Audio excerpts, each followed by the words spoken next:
This video is going to show you a few things about Google Drive, most specifically going to the new Drive view. That will occur for everybody soon, so you might as well switch now.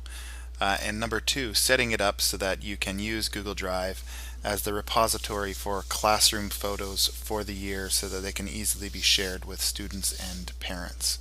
So the first step is this view here. It looks like this with the buttons on the left looking such as they do over here is the old view.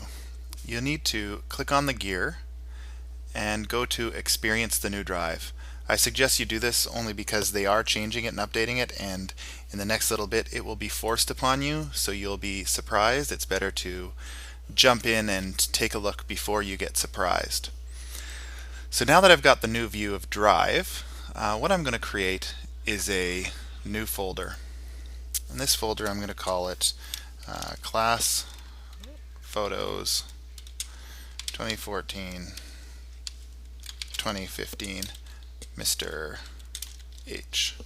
Something like that. The reason I put my name in there is because maybe everybody else is naming folders, or class photos, and they might share it with you. This just keeps confusion to a minimum. You've put your name on there. Now we have this folder here for my class photos. What we want to do is we want to actually change the sharing permissions on it, and there are multiple ways of doing that. You could right click and click share. You could select the folder by clicking on it and go over here and click on the head with the plus and share. Lots of different ways. What you want to do is you want to change the sharing to anyone who has the link can access, no sign-in required. What this means is that it is not searched by Google, but you can send the link out to parents and they'll be able to open it and see. If you click public on the web, then what will happen is that Google will start actually indexing all the stuff in there. So we don't want public on the web, we want anyone with a link, and then when you send it to them they can see it. We want to just have it as can view, nothing else. So I click save and click done. Now what I'm going to do is within this folder I'm going to open it up, and in here I'm going to create new folders, probably one for each week. Week 01, create. And I have a folder. Notice here there's a little person where the folder is there. That means that it is being shared.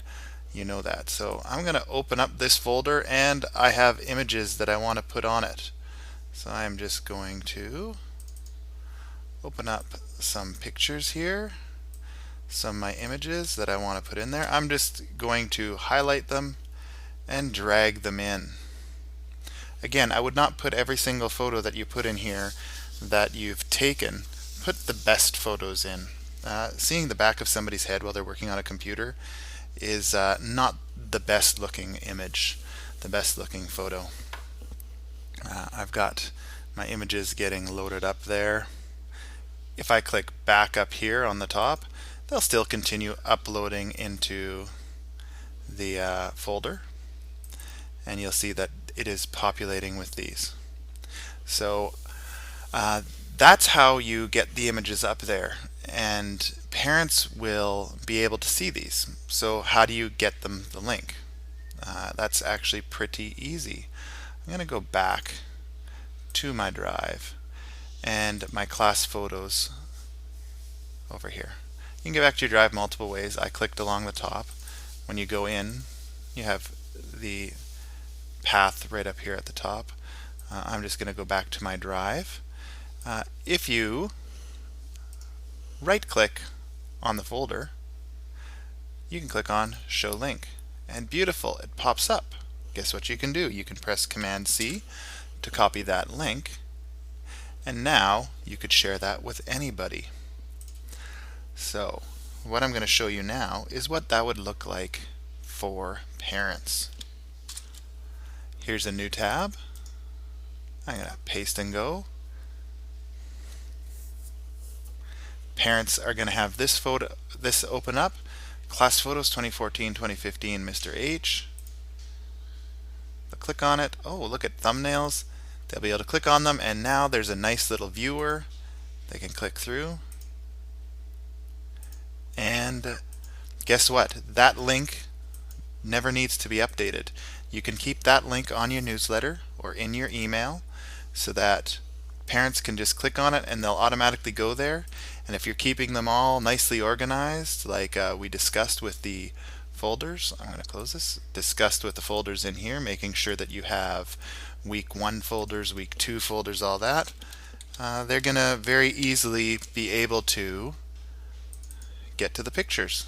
So again, to upload photos, I open up my photos and I just grab a few of them, the ones that I want, drag them in, and they upload quite quickly.